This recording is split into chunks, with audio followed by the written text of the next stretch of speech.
pengurus DPP Jokowi Mania yang saya hormati, kawan-kawan dari daerah yang saya hormati juga. Hari ini kita DPP Jokowi Mania akan menentukan arah dan sikap politik kita untuk 2024. Memang ada beberapa tokoh kandidat yang akan menjadi pilihan kita. Mungkin salah satu yang terbaik dari demokrasi dalam mengisi ruang demokrasi, Mbak Puan. Mbak Puan adalah sosok perempuan yang hari ini menurut kami adalah perempuan tangguh. Begitu juga Mas Anies Baswedan itu juga tokoh yang hari ini bicara tentang perubahan. Begitu juga Pak Prabowo, sosok yang punya totalitas, loyalitas terhadap pemerintahan Jokowi, yang hari ini juga kita lihat begitu luar biasanya. Artinya demokrasi ke depan, kami meyakini bahwa bangsa ini diisi oleh kader bangsa yang punya kualitas dan punya integritas. Begitu juga Mas Ganjar Pranowo, dia sosok pemimpin yang baik. Jadi sekali lagi, kami tidak pernah memposisikan siapapun kader bangsa yang ikut dalam kontestasi politik 2024 adalah orang-orang yang secara politik tidak memiliki integritas, tapi mereka orang-orang hebat. Tapi di antara semua itu, izinkan saya untuk memilih. Kalau soal mendukung, saya mendukung semua. Tapi soal memilih, pasti saya akan memilih satu. Karena kami sepakat bahwa Jokowi Mania 2024 nanti, demokrasi kita semoga diisi oleh gagasan-gagasan besar buat bangsa ini. Kedua, kita juga mau ke depan ada sosok yang punya keberanian. Nah, saya yakin kawan-kawan dari apa yang saya utarakan sudah ada yang paham kan arah dan tujuan siapa sosok yang akan kita dukung. Kira-kira kawan-kawan ada yang mungkin tahu siapa yang akan kita dukung? Ayo. Ada 3 dari tadi yang saya rasionalisasikan, misalnya Mbak Puan, Mas Anies Baswedan, kemudian Pak Prabowo. Apalagi kemarin saya dari Nasdem. Itu kemarin menarik sekali, diskusi di Nasdem itu diskusi yang berkualitas menurut saya. Dia bicarakan tentang Pak Jokowi, dia bicara tentang Mbak Puan, dia diskusi soal Mas Anies Baswedan, kemudian diskusi juga tentang Pak Prabowo. Dalam diskusi itu semua menurut saya isinya positif semua, tidak ada sinisme politik dan sebagainya.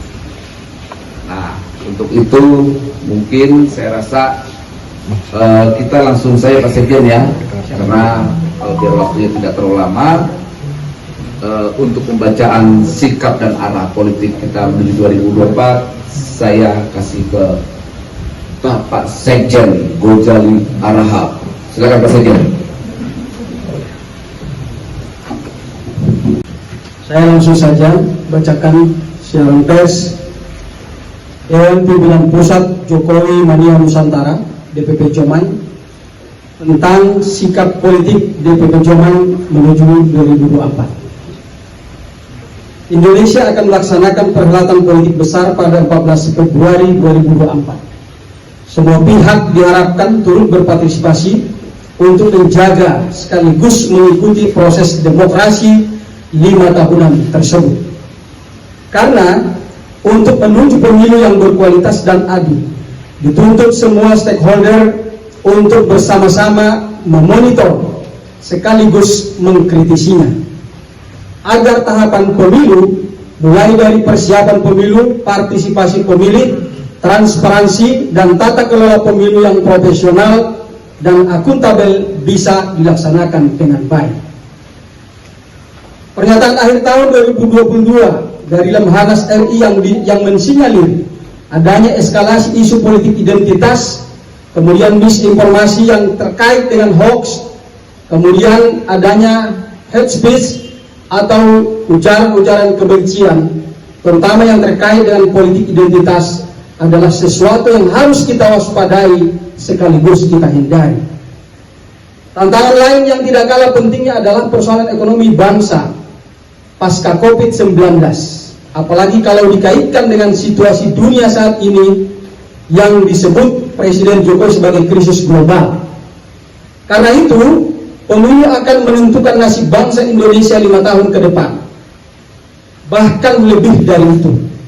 Maka jangan sampai salah dalam menentukan siapa yang akan menakodai 270 juta penduduk Indonesia atau penduduk negara kesatuan Republik Indonesia. Jika salah menentukan pilihan, maka yang rugi dan menyesal adalah bangsa Indonesia secara menyeluruh. Beranjak dari hal tersebut, DPP Joman berdiskusi panjang dan juga rapat pleno DPP pada Selasa 14 Februari 2023. Maka DPP Joman memutuskan untuk mendukung Prabowo Subianto sebagai Capres 2024-2029. Dukungan ini didasarkan pada berbagai pertimbangan. Satu, bahwa Prabowo Subianto memiliki modal sosial yang lebih dari cukup untuk menjadi Capres 2024-2029. Kedua, bahwa Prabowo Subianto adalah pemimpin yang bernyali dalam mengambil sikap meskipun banyak yang menghujat dan mencibir. Tiga, bahwa Prabowo Subianto memiliki gagasan untuk Indonesia maju dan sejahtera. Empat, bahwa Prabowo Subianto memiliki integritas dan tipe pemimpin yang strong leadership. Lima, bahwa Prabowo Subianto adalah memiliki loyalitas dan totalitas dalam bekerja. Keenam, bahwa Prabowo Subianto adalah seorang pemimpin yang negarawan. Kepentingan negara adalah di atas segalanya. Tujuh, bahwa Prabowo diyakini mampu mengangkat harkat dan martabat bangsa Indonesia di mata internasional karena memiliki kemampuan dalam hal berdiplomasi. 8. Bahwa Prabowo Subianto diyakini akan melanjutkan pembangunan Indonesia yang belum terselesaikan oleh pemerintahan Presiden Joko Widodo. Alasan ini sengaja kami tulis 8 karena kami meyakini, kami berharap, dan kami sangat mendukung bahwa Presiden ke-8 adalah Prabowo Subianto. Amin. Demikian pernyataan ini, mudah-mudahan manfaat dan menjadi perhatian buat kita semua dan seluruh bangsa Indonesia. Terima kasih. Jakarta, Rabu 15 Februari 2023, Dewan Pimpinan Pusat Jokowi Mania Nusantara, Immanuel Ebenezer Ketua Umum ditandatangani, Ahmad Ghazali Harahap Sekretaris Jenderal ditandatangani.